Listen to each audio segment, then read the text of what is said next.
Hello students, last video तक हमारा length contraction complete हो गया था। Length contraction very important topic है। मैंने आपको पिछले उसमें भी बताया था आपको कि कितना इंपॉर्टेंट है। हर बार क्वेश्चन आता है इस पे से, या तो क्वेश्चन आता है या फिर आपके पास पर्टिकुलर टॉपिक आएगा, मतलब या तो न्यूमेरिकल आएगा या फिर डेरिवेशन पूछा जाता है। टाइम डायलेशन या इसमें से एक ना एक क्वेश्चन हमेशा पूछा जाता है। ठीक है, तो हम आज कुछ न्यूमेरिकल्स करेंगे इस पे बेस्ड। न्यूमेरिकल्स का आपका वेटेज 40% होता है, तो न्यूमेरिकल्स को आप हल्के में मत लेना कि भाई हम तो डेरिवेशन रट जाते हैं, क्वेश्चन नहीं करते हैं। क्योंकि जनरली बच्चों की प्रॉब्लम होती है डेरिवेशन में, सॉरी न्यूमेरिकल्स में इसलिए होती है क्योंकि आप टॉपिक ठीक से नहीं पढ़ते हो, उसमें रट्टा मारते हो आप। ठीक है, सभी मारते हो रट्टा, मेरे को पता है 90% बच्चे रट्टा मारते हैं। ठीक है, मतलब उनको एक एक चीज़ समझ में तो आ जाती है, पर उनके पीछे का इंट्यूशन, टॉपिक के पीछे का इंट्यूशन समझ में नहीं आता। और जब तक इंट्यूशन नहीं आएगा तब तक उस पर्टिकुलर टॉपिक का क्या मतलब है, फिजिकल सिग्निफिकेंस नहीं समझ में आएगा, न्यूमेरिकल्स नहीं होंगे। ठीक है, तो उसको पूरा का पूरा समझो। समझने का मतलब मेरा मैथमेटिक्स समझने से नहीं होता, फिजिक्स समझने। मैथमेटिक्स के स्टेप्स तो मैं अगर 11th-12th के बच्चे को भी समझाऊंगी ना यहाँ पे, बीएससी के टॉपिक, उसको भी समझ में आ जाएगा, कोई बड़ी बात नहीं है। ठीक है, आपको क्या करना है, इंट्यूशन लाना है, पर्टिकुलर टॉपिक कह क्या रहा है। हर चीज़ छुई है मैंने, लेंथ कॉन्ट्रैक्शन के में कोई ऐसी चीज़ नहीं छोड़ी है जो आपको बताई ना हो। ठीक है, तो मेरे साथ साथ मेहनत करते चलोगे तो फ़ायदा आपका ही है। ठीक है, मैं अपना 100% दूंगी, पर आपको भी देना पड़ेगा भाई, लेंथ कॉन्ट्रैक्शन पर न्यूमेरिकल्स। क्वेश्चंस कर रहे हैं हम, बाकी टॉपिक हमारा पूरा हो गया। ठीक है, देखें क्वेश्चन, देखें क्वेश्चन नंबर फर्स्ट, इंटरेस्टिंग है। 40% वेटेज होता है न्यूमेरिकल्स का, ये ध्यान रखना। ठीक है, तो क्वेश्चन जब अगर आपसे हो रहे हैं, अटेम्प्ट कर पा रहे हो क्वेश्चंस किसी भी डेरिवेशन पर बेस्ड, दैट मीन्स आपका टॉपिक डन है। अब आपको सारी चीज़ें समझ में आ गई है। क्वेश्चन है, ध्यान से सुनना। एक निर्देश तंत्र है एस, ठीक है, उसमें कोई सदिश है। ठीक है, मतलब एक एस निर्देश तंत्र है, उसमें कोई भी वेक्टर है आपके पास। सपोज करो ये वेक्टर है ए वेक्टर, और इसको कितना दे रखा है, 6i cap plus 4j cap metre इसकी डिस्टेंस दी हुई है इस पर्टिकुलर वेक्टर की, ए वेक्टर की। ठीक है, एस निर्देश तंत्र में एक दूसरा निर्देश तंत्र है एस डैश। ठीक है, उस जो कि इसके रेस्पेक्ट में, एस डैश जो कि एस के रेस्पेक्ट में कितनी वेलोसिटी से मूव कर रहा है, 0.6c, है ना, यानी कि प्रकाश के वेग का कितना गुना है, 0.6 गुना है। तो आप बताओ प्रकाश के वेग से ज़्यादा है इसका वेग या कम है? कम है। क्यों कम है? क्योंकि मैंने आपको पिछले ही वीडियो में बताया था कि अगर कोई क्वांटिटी एक से छोटी है, उससे अगर आप मल्टीप्लाई कर रहे हो तो वो आपको वैल्यू जो है वो कम मिलेगी, छोटी मिलेगी, बढ़ेगी नहीं। मल्टीप्लाई करने से हर बार चीज़ें बढ़ती नहीं है। अगर आप एक से छोटी क्वांटिटी से मल्टीप्लाई करते हो तो वहाँ चीज़ें छोटी हो जाती हैं, ये बताया था मैंने आपको। तो वेलोसिटी ऑफ लाइट गेन करना ही बहुत बड़ी बात है। इतनी तो आप वेलोसिटी ले ही नहीं सकते। कितनी होती है, 3 × 10⁸ 10⁸ कितनी हाई वेलोसिटी है। तो वहाँ तक तो हम जा ही नहीं सकते, पार्टिकल की वेलोसिटी हम उतनी तो दे ही नहीं सकते। इसलिए उसका कितना गुना है, 0.6 गुना है, ये भी हमने आइडियली समझा है। ठीक है, क्वेश्चन में दे रखा है। ठीक है, और किस दिशा में गतिशील है, एक्स अक्ष के अनुदिश गतिशील है, प्लस एक्स अक्ष के अनुदिश ये मूव कर रहा है। समझ में आ गई बात? आपको बताना है इस सदिश का मान कितना हो जाएगा कॉन्ट्रैक्टेड, इसका यानी कि ये जो वेक्टर है इस सदिश का मान कॉन्ट्रैक्टेड होकर कितना हो जाएगा। समझ में आ गई? क्वेश्चन मैं लिख देती हूँ। क्वेश्चन है, a vector is represented by 6i cap plus 4j cap in S frame. ठीक है, another frame S dash that is moving with 0.6c velocity with respect to S frame. Then find the vector in this frame.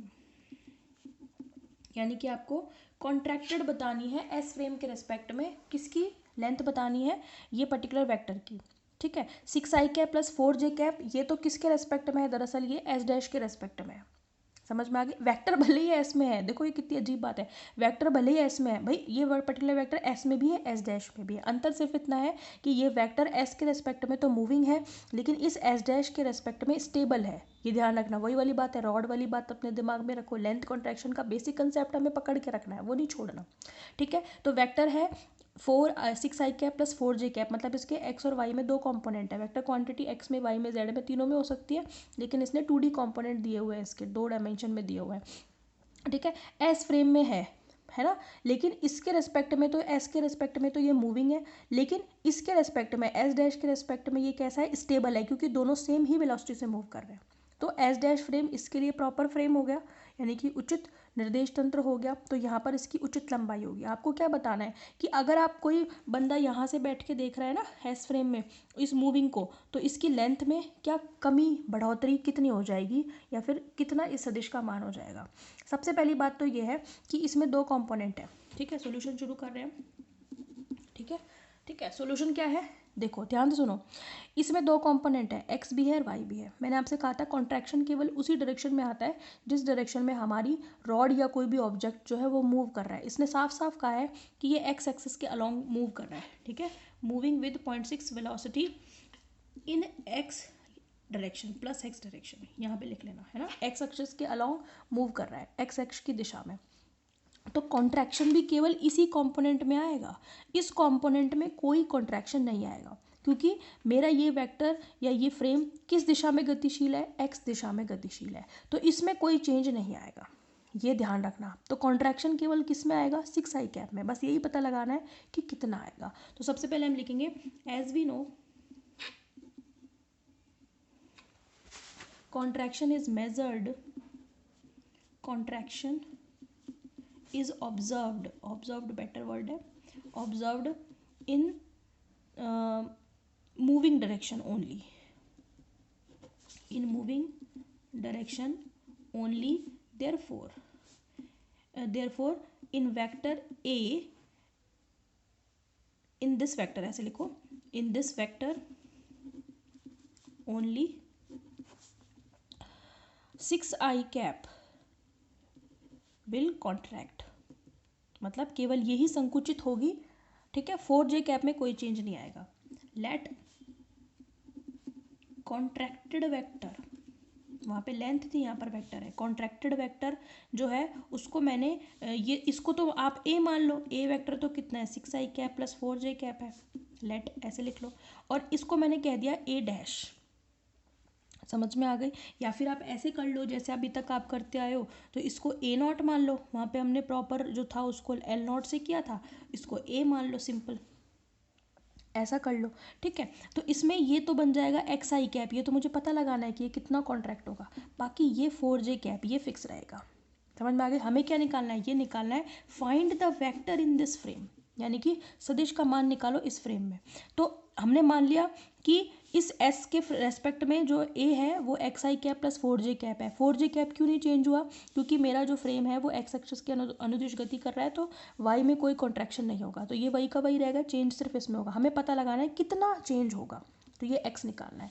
तो हम लिखेंगे since by length contraction, length contraction का आपने क्या पढ़ा हुआ है, फॉर्मूला पढ़ा हुआ है, क्या पढ़ा है, हमने पढ़ा है L is equals to L naught under root 1 minus v square upon c square, ठीक है। अब यहाँ पर मेरे पास इस, ये मैंने मान लिया x कॉम्पोनेंट है, ठीक है, तो अब यहाँ पे क्या लिखोगे, इस वेक्टर का है, तो मैंने इसको क्या लिख दिया इसको मैंने, चलो आपने x ही मान रखा है ना यहाँ पे, तो x ही लिख दो। एल नॉट प्रॉपर कितनी है इसकी लेंथ, प्रॉपर कितनी है 6 तो एग्जैक्टली है, हमें पता लगाना है कॉन्ट्रैक्टेड कितनी होगी। यहाँ पर क्या लिखोगे 6 अंडर रूट 1 माइनस 0.6 सी का होल स्क्वायर, वेलोसिटी इतनी तो दे रखी है 0.6 सी, ठीक है, कैलकुलेट कर लो इसको, 1 माइनस 0.36 सी स्क्वायर अपॉन सी स्क्वायर, सी स्क्वायर से सी स्क्वायर कैंसिल, 1 में से 0.36 अगर आप माइनस करोगे तो आपके पास कितना आएगा 0.64 आएगा, है ना, तो दैट विल बी 0.8, ठीक है, 48 4.8, तो ये x जो है कितना आ गया 4.8, तो वेक्टर क्या हो जाएगा, देयरफॉर वेक्टर क्या यहाँ पे लिख रही हूँ, देयरफॉर ए वेक्टर कितना हो जाएगा, x की जगह पर 4.8 आई कैप प्लस 4j कैप, ये आंसर हो गया आपके पास। समझ में आ गई बात आपको।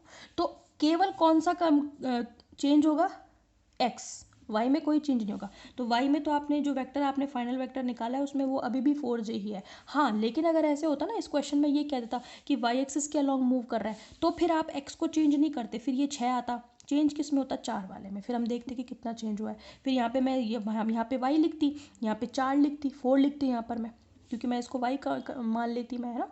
और एग्जैक्ट जो वेक्टर है वैल्यू जो है वो 4 है। समझ में आ रही है बात आपको। फिर आप अपन कैलकुलेट कर लेते, समझ में आ गई। तो ये वेक्टर की वैल्यू आ गई। अब ये क्वेश्चन ऐसे भी पूछा जा सकता है कि कितना चेंज होगा, चेंज कितना हुआ। भाई 6 से ये 4.8 हो गया, पर चेंज कितना हुआ, 1.2 चेंज हो गया।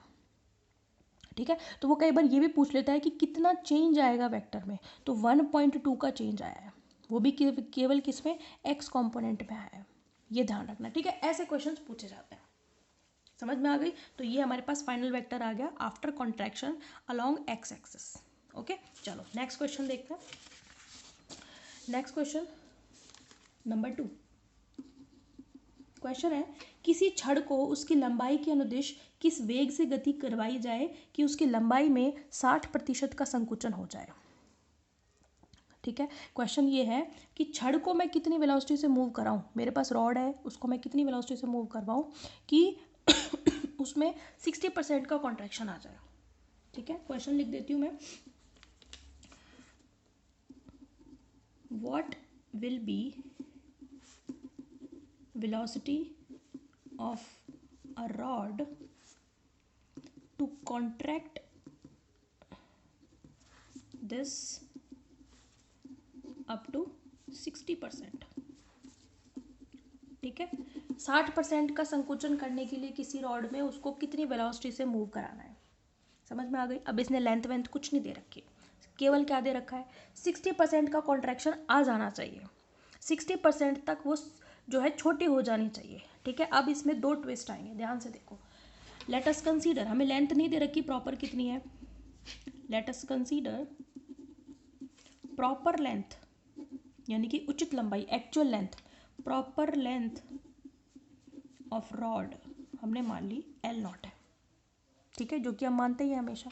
ठीक है, अब हम निकालेंगे कॉन्ट्रैक्टेड लेंथ, कितनी सिकुड़ गई, कॉन्ट्रैक्टेड कह दो या वर्चुअल कह दो, आभासी, वर्चुअल लेंथ ऑफ रॉड कितना संकुचित हो गई वो, 60%। L0 उसकी एक्चुअल है, वो इसका इस L0 का 60% कॉन्ट्रैक्ट हो गई, तो कॉन्ट्रैक्टेड लेंथ कितनी आएगी, L0 माइनस 60% ऑफ L0। 60% हटा दोगे ना आप इस L0 में से, समझ में आ गई। एक तरीके से वो कितनी बच गई, 40% बच गई।